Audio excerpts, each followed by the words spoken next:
Président. Donc, il y a à peu près un mois, lors de la dernière session, j'avais alerté ce qui risquait d'arriver. Bon, on n'a pas trop écouté. Heureusement qu'aujourd'hui, il y a cette notion de Monique et Sachi. Et nous en sommes bien conscients.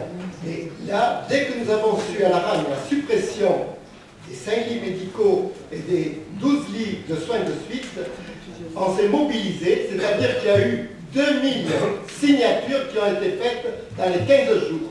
Et en plus, je remercie les maires qui sont intervenus aussi. Nous avons demandé aux maires des 5 cantons de pouvoir faire des délibérations. Mais il faut aussi se dire que ce n'est pas seulement que pour le département. Et l'autre jour, au Congrès des maires, j'ai assisté à un colloque où il y avait des collègues qui étaient, disons, en Aquitaine, et Madame, l'ancienne préfète, Madame Klein, qui est là-bas, elle est obligée d'appliquer aussi ce que M. de Roubaix est obligé de faire, parce que c'est les crédits qui manquent, donc ça ne peut pas se faire. Peut-être que c'est plus spécifique dans un département de montagne que dans une plaine. Mais il faut aussi se dire que quand on fait des efforts aussi, vous le savez, Président, puisque vous êtes le président aussi du département là-bas à La Ragne, eh bien, on nous dit, faites la fusion entre l'hôpital local et l'hôpital départemental, ça donnera une structure plus importante. D'autant plus que ce sont deux hôpitaux qui n'ont jamais eu de problème de gestion, très bonne gestion, il n'y a aucun déficit. Mais là aussi, et on s'aperçoit que certains personnels qui seraient très utiles, puisque l'autre jour, la préfète nous a réuni les 4 villes, disons, Briançon, Gap, Embrun et La Ragne. Parce que s'il y a un nuage qui va passer dans les cieux et qui est peut-être porteur, disons, de radioactivité, eh bien, il faudra être muni de pastilles, disons, d'iode. Eh bien, pour les autres, disons,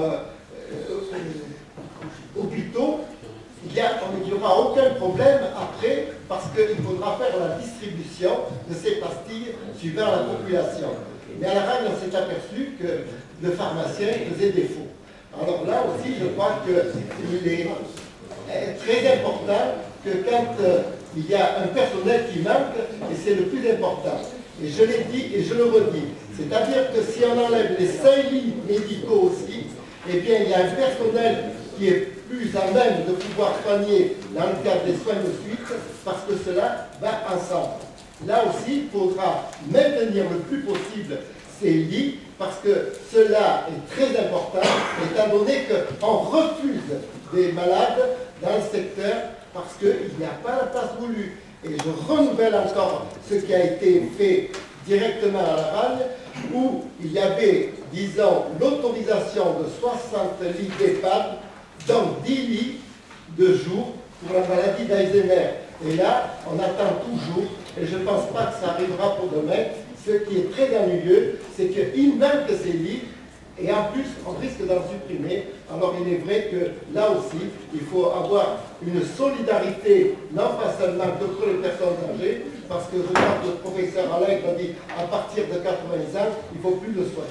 Alors je crois qu'on y arrive, mais